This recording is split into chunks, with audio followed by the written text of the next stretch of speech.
La primera querella que tuve en mi vida me la pusieron 23 diputados del Partido Popular. Era porque había financiado la web noalaguerra.org. En el juicio, el abogado me dijo que si daba los nombres de los estudiantes que la habían realizado, me liberaba y que si no, iba a caer sobre mis espaldas el peso del Estado. Lo que habían hecho esos estudiantes era simplemente colgar la foto de los diputados que habían votado a favor de la intervención en Irak y habían puesto arriba cómplices de asesinato. El juez sensato decidió que aquello no iba a ningún lado y archivó la querella y solamente quedaron los gritos de Jiménez Los Santos enfadado, pues él era el que había denunciado que era yo el que había financiado aquella página en nombre de la paz. Antes había tenido otro susto, fue cuando decidí hacerme insumiso. Éramos objetores de conciencia, pero la objeción de conciencia te obligaba a hacer una prestación social sustitutoria de un servicio militar al que nos oponíamos. Vamos, que decidimos no hacer tampoco la prestación. Yo me libré junto con algunos otros cientos, pero otros muchos compañeros estuvieron hasta 2 años en la cárcel. No le gustaba a ese estado profundo que hubiera gente que cuestionase eso de un servicio militar obligatorio. También intentaron detenernos el 11M de 2004 delante de la sede del Partido Popular, cuando decíamos que queríamos saber la verdad antes de votar. Tiempos en donde Aznar y esa cuerda de bazofia que la acompañaba nos mintió a todos los españoles diciendo que los atentados de Atocha habían sido obra de ETA y no de Al-Qaeda. Sin embargo, había allí cámaras internacionales y no parecía muy sensato que detuviesen a ciudadanos que estaban llorando por tanta muerte y que lo único que estaban reclamando era que los gobernantes no nos mintieran. En 2004 también, protestando contra la guerra, dimos clase en las calles, por ejemplo en la Puerta del Sol, llenas de gente escuchando argumentos desde la ciencia política contra la guerra. Y también la policía municipal vino a decirnos, por favor, disuélvanse. Siempre en este país, en las concentraciones, en las huelgas generales, en las marchas, la policía ha intentado detenernos. Se ha agravado todo muchísimo con la ley Mordaza, con multas, con una policía escorada cada vez más hacia la extrema derecha y con jueces que escuchan esos argumentos y que pueden incluso hacer que pierdas tu escaño. Sin embargo, en este país, el no a la guerra lo tenemos metido en los tuétanos, porque fue precisamente esa posición contra la guerra la que nos permitió recuperar la democracia.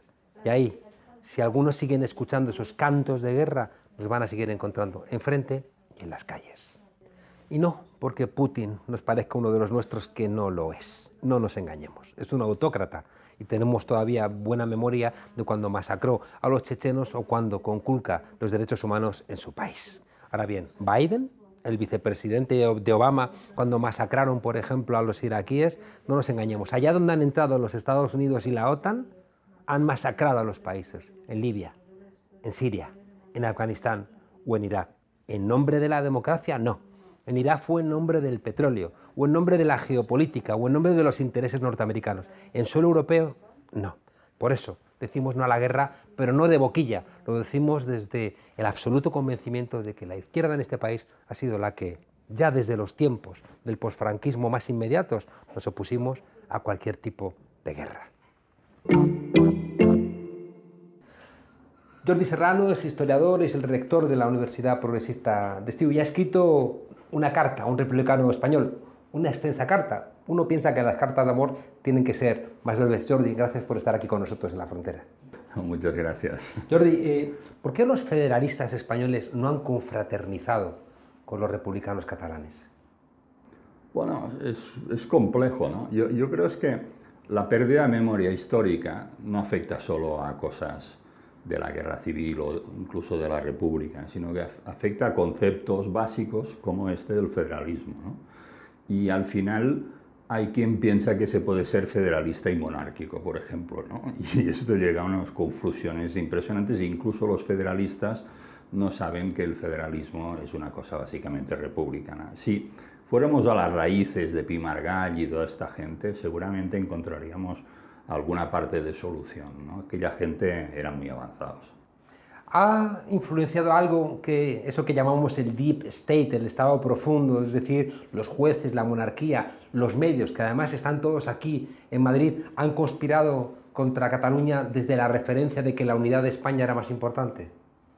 Bueno, yo creo que la virtualidad del lío catalán, para decirlo de alguna forma, es que ha puesto el foco en el deep state. Existía, digamos, ¿no? Existía un monstruo, pero no hacía falta que actuara. porque con la teoría del millón de muertos de Alba Rico, pues ya la gente sabía lo que tenía que votar, ¿no? Y hay un momento en que esto se rompe.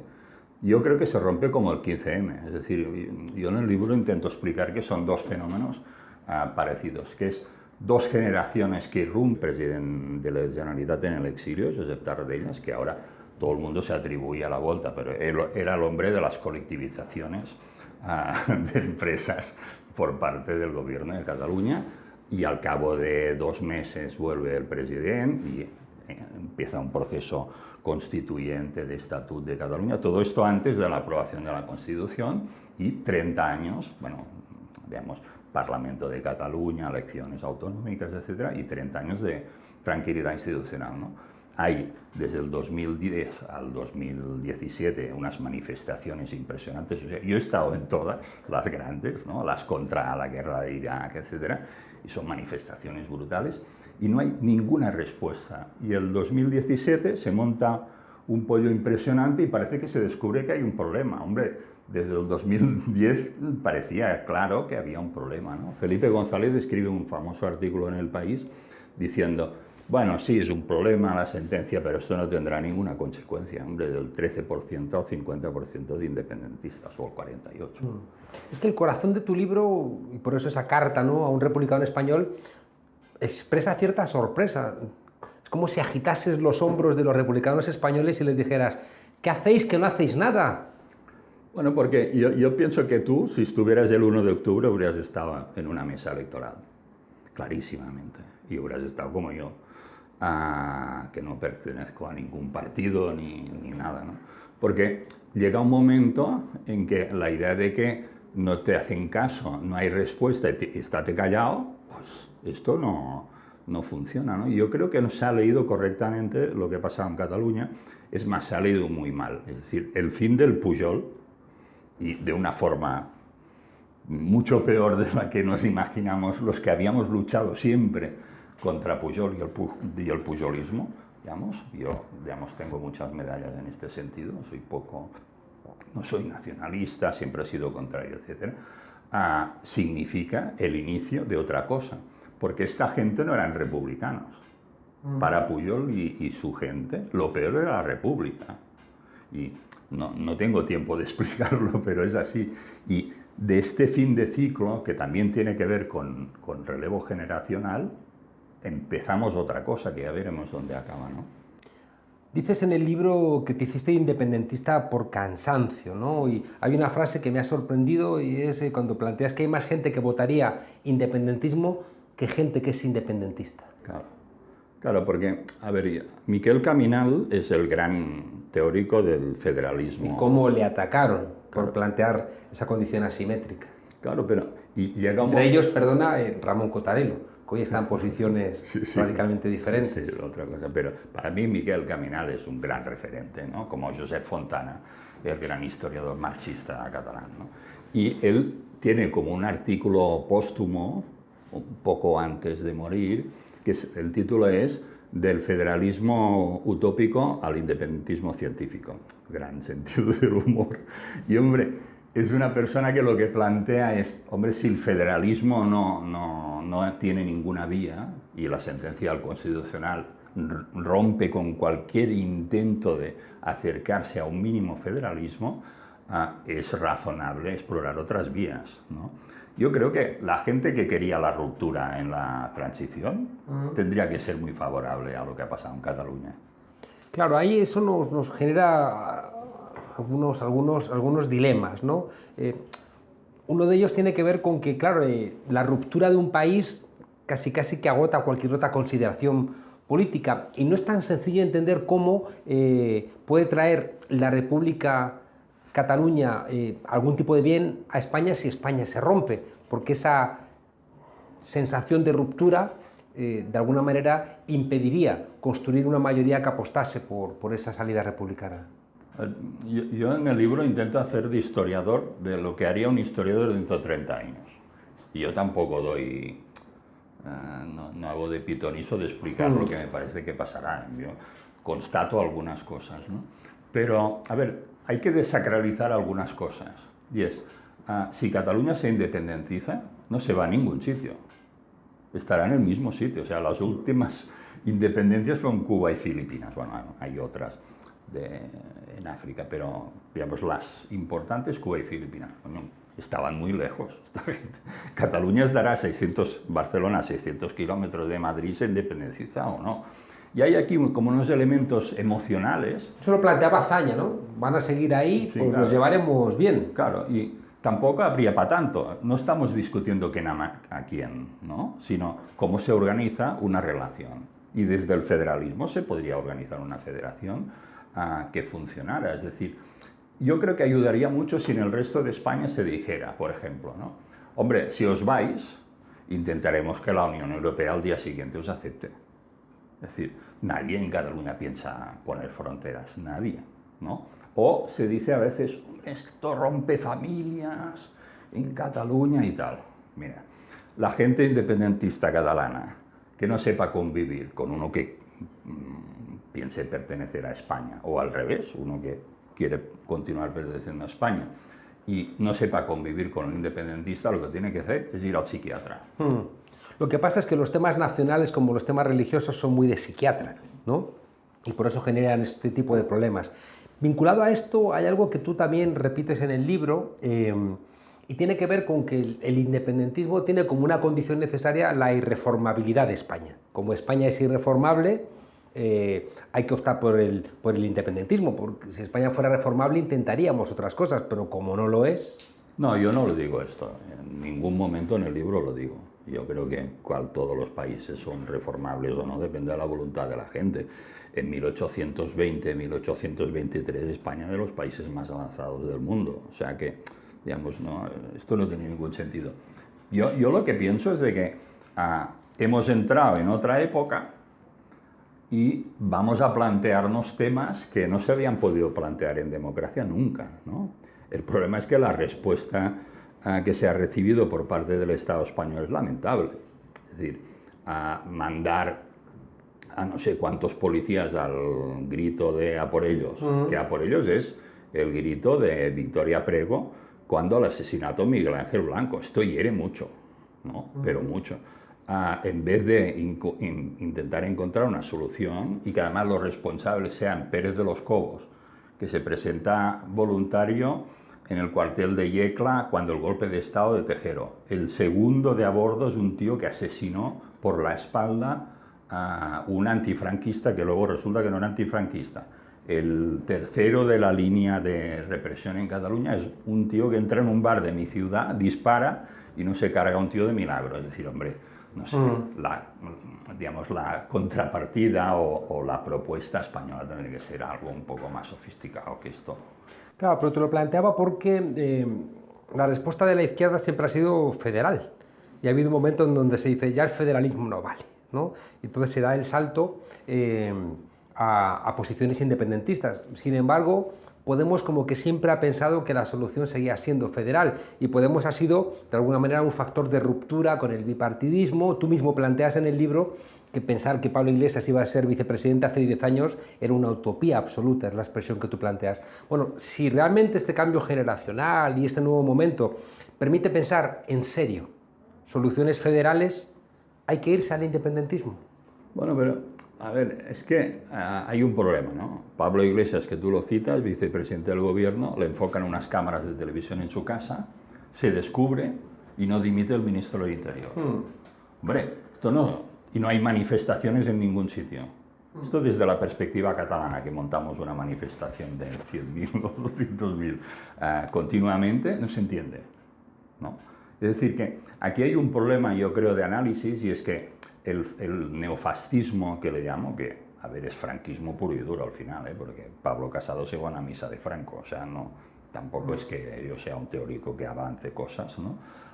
Yo creo que primero van por los independentistas catalanes, digamos, la acusación a los dos Jordis, que son personas de entidades asociativas que no tenían ninguna responsabilidad institucional, condenados a 8 o 9 años de cárcel, que es una cosa súper lamentable, ¿no? Bueno, después vendrán los otros. Es que, claro, un fascista no diferencia a un republicano catalán. Tú en tu libro planteas, ¿no?, que este Estado profundo rompe el Estado de Derecho con, ya digo, medios de comunicación de Madrid, guardias civiles vinculados a tramas fascistas, jueces con escaso compromiso democrático, van contra Podemos y también contra el independentismo catalán. Yo creo que eso sí que Podemos lo entendió y por eso salió a defender siempre, ¿no?, a los presos catalanes, diciendo cuidado porque lo que les hagamos a ellos luego nos lo van a hacer al resto de los españoles, ¿eh? No nos equivoquemos al respecto. Hay otro hecho también que creo que es relevante, tú lo planteas en el libro, cómo Cataluña durante mucho tiempo ha sido una vanguardia democrática. Es decir, que si uno lo compara con lo que se está convirtiendo una parte de Madrid, todavía no tienen mayoría, ¿no? Pero el hecho de que el Madrid de Ayuso tenga esos resultados no deja de tener que ver con que están aquí los medios de comunicación, las universidades privadas, los funcionarios, la cúpula del ejército, la cúpula de los jueces, las multinacionales, una serie de elementos que van construyendo un nacionalismo de nuevo cuño terrible que encuentra fuerza en disparar contra Cataluña. Pero yo planteo que el hecho diferencial español es Madrid, porque Madrid no se comporta como una gran conurbación urbana progresista. Santiago de Chile, una alcaldesa comunista, Barcelona Colau, Ribó Valencia, un pakistaní laborista en Londres, etcétera, ¿no? En cambio Madrid, Almeida. Algo pasa en Madrid, ¿no? Y yo no sé exactamente por qué pasa esto, pero una reflexión tendríamos que hacer. Y no creo que lo que pase en Madrid es lo que pase en España. Yo creo que en España hay de todo, pero lo de Madrid es lo que requeriría un estudio más de cerca. Algunos errores de largo recorrido ha tenido la izquierda. Yo me atrevo a plantear uno, pero en el libro no lo planteo, y es la falta de sociedad civil articulada de izquierdas. Esto se lo cargó Franco y no ha habido conciencia de la reconstrucción de esto, ¿no? Y aquí hay la debilidad ante los ataques de la derecha a un gobierno de izquierda en España o en ayuntamientos, etcétera, ¿no? Yo creo que este es seguramente el déficit mayor. Y para decirlo con números y la gente me entienda, yo soy socio de Unión Cultural, ¿no? 180.000 socios que pagamos 70 euros como mínimo, que son como 13 millones de euros. Claro, la policía busca cómo se financia, pues ya yo os lo explico, pues la gente que pagamos esto. Si trasladamos una entidad que fuera Omnium por una España republicana, serían 1.100.000 socios, ¿no? Bueno, yo creo que si existiera esto, yo creo que sociológicamente esto existe, tú lo sabes, las encuestas que se hacen, si votaran los menos de 60 años en España, saldría la República seguro, ¿no? Bueno, yo creo que estaríamos muy cerca de la solución del conflicto territorial. El problema es que mientras existe este rey, esto es imposible. Y este fue un error del independentismo, de no ver la monarquía como, digamos, el jefe del principal obstáculo, porque no se hará un referéndum en Cataluña porque no se quiere que haga un referéndum en España, república, monarquía. Sí que es verdad que uno mira la historia de España desde el 19 y la monarquía no es solamente la jefatura del Estado, es el mando sobre el ejército, es el bipartidismo, es el centralismo, es la unión de Iglesia y Estado y es un capitalismo clientelar vinculado a la corte, ¿no? Y por tanto el rey es más cosas, ¿no? Y ser republicano es dinamitar contra todas esas cosas y de hecho la alternativa democrática siempre se ha puesto a la monarquía siendo republicana, al centralismo siendo federal, al capitalismo clientelar siendo socialista o anarquista o comunista, a esa unión de Iglesia-Estado siendo laicos o frente a ese bipartidismo siendo democrática, ¿no? Sin embargo, siendo de los que opinan que España siempre ha sido mal enseñada y mal aprendida, ¿no? y que nos cuesta mucho desde Madrid. Yo lo he entendido desde muy tarde y tengo un abuelo catalán, pero en la lectura de Madrid, de las Castillas, de Andalucía, de Extremadura, siempre se ha construido esa imagen de que Cataluña de alguna manera construye su identidad frente al conjunto de España. Y eso ha dificultado mucho entender que la prosperidad simbólica también de Cataluña como nación nos beneficiaba al conjunto y quizá no ha ayudado mucho que tanto el Partido Nacionalista Vasco como Convergencia y Unión, cada vez que negociaban cuestiones vinculadas a las autonomías, lo hacían en términos de chantaje, porque el PSOE o el PP necesitaban sus votos, ¿no? Entonces eso ha generado una falta de pedagogía. Fíjate que ha sido Podemos quien ha ido por toda España, hablando de la plurinacionalidad, no ha ido fuerzas catalanas, ¿no? Claro, porque, bueno, forma parte del problema, yo te lo he dicho antes, es decir, Pujol tenía otros intereses, como se ha visto, otros intereses que yo nunca había soñado que fueran tan impresionantes.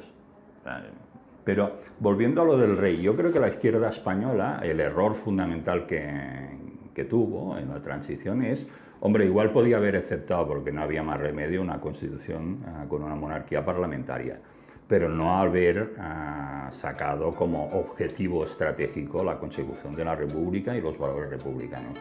Porque cualquier obrero español sabía, aunque tuviera poca cultura, entre 1850 y 1939, que un proyecto de gobierno socialista potente en España solo se podía conseguir no solo el tema de también tal, porque él forma parte de la inviolabilidad del rey. Lo que cubre es el IBEX 35, y esto lo vemos en el tema de las comisiones de la Meca, todo esto, ¿no? Una casi última cosa.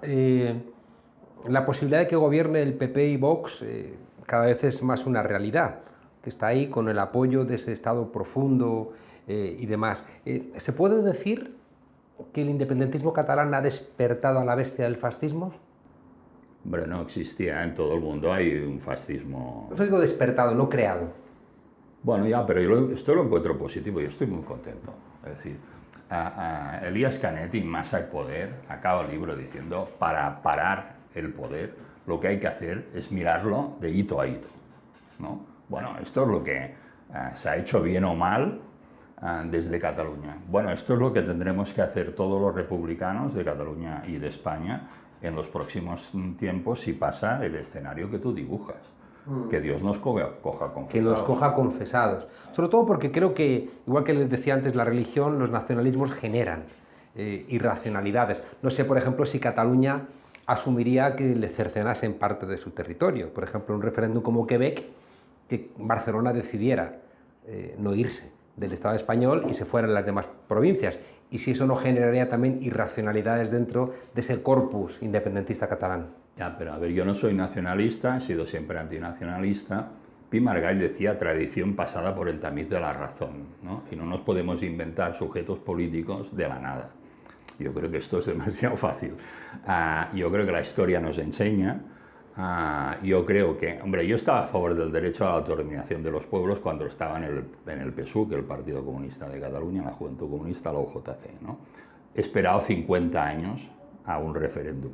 No sé si consideras que he tenido paciencia o no, pero yo considero que paciencia sí. ha habido, paciencia ha habido. Yo creo que le corresponde a España, nos corresponde a los republicanos de alguna forma volver a enamorar a Cataluña para que quieran compartir con nosotros el futuro, porque creo que por un lado confío en que nos va a ir mejor tanto a los catalanes como al resto de los españoles si no nos separamos, y sobre todo porque creo que el enemigo es muy poderoso, y luego creo que estamos muy entremezclados, y sigo pensando que no estremece igual un accidente en Sevilla a los catalanes que un accidente en Bélgica, ¿no? O sea, que hay una conexión que yo creo que eso se solventa de una forma federal. ¿Ha escrito usted un libro? ¿Has escrito tú una carta a un republicano español? Cerramos, mándanos a los republicanos españoles un telegrama, algo más cortito. Muy bien, a ver si en los próximos días, meses, años, intentamos encontrar una solución que favorezca el advenimiento de la Tercera República Española. Jordi Serrano, cartón republicano español, muchas gracias por acompañarnos aquí en la Frontera. Gracias. La que liaron los americanos en 1962 cuando los soviéticos quisieron instalar unos misiles en Cuba a solo 2.100 kilómetros de Wall Street. Pues bien, 60 años después la historia se repite, pero al contrario. Ahora son los rusos, los malditos rusos, los que se sienten amenazados ante la posibilidad de tener una base de la OTAN, que desde 2011 es una organización ofensiva en Ucrania, es decir, a 700 kilómetros de Moscú, una Ucrania donde hemos visto demasiadas esvásticas nazis. La diferencia entre una historia y otra es que los rusos no tienen ni a Hollywood, ni a la CBS, ni a Tres Media, ni a Vicente Vallés que salgan en su ayuda.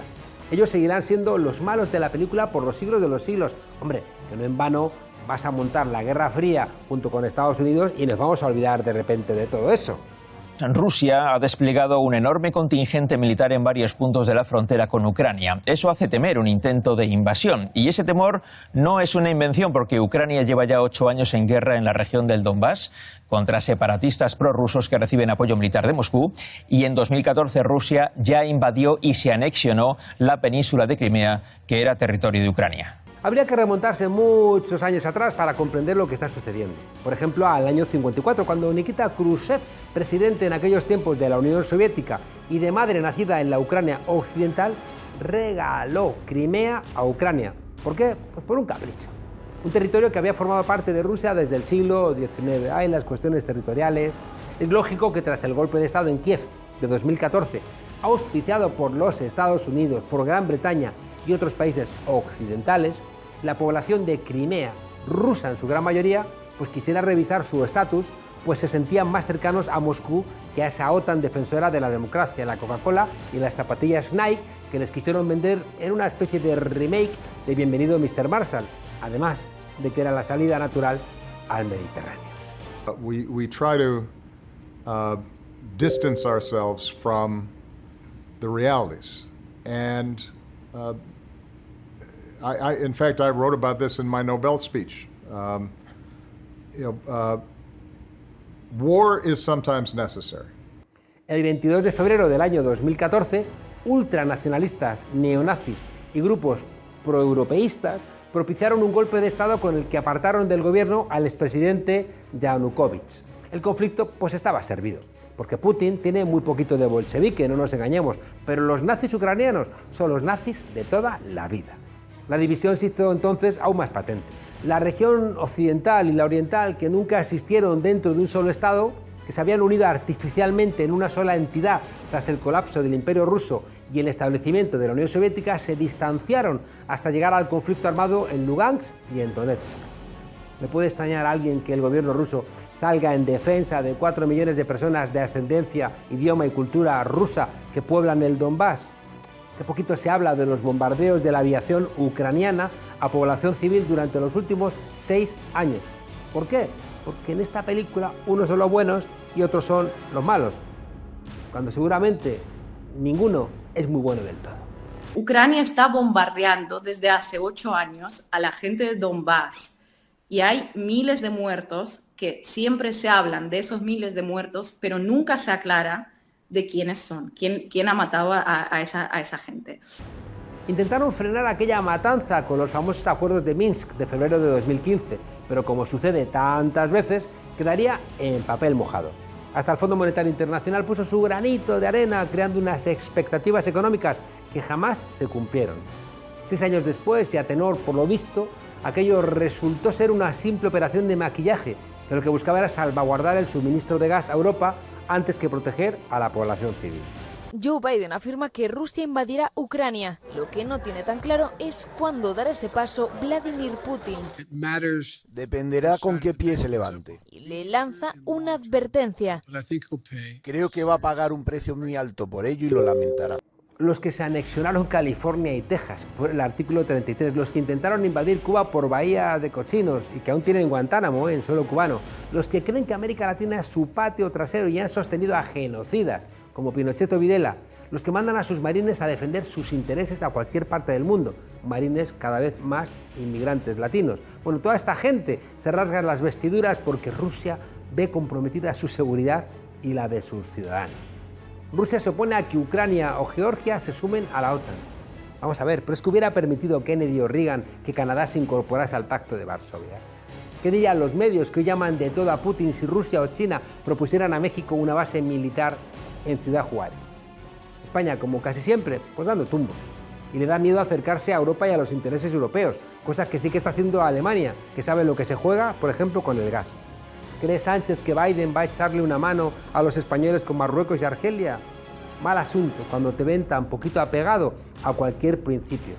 Y así es como se ha ido por el desagüe la socialdemocracia en Europa. Mientras tanto, los de la Guerra Fría siguen hablando de los malvados rusos, como si la Rusia de Putin tuviera algo que ver con la Unión Soviética.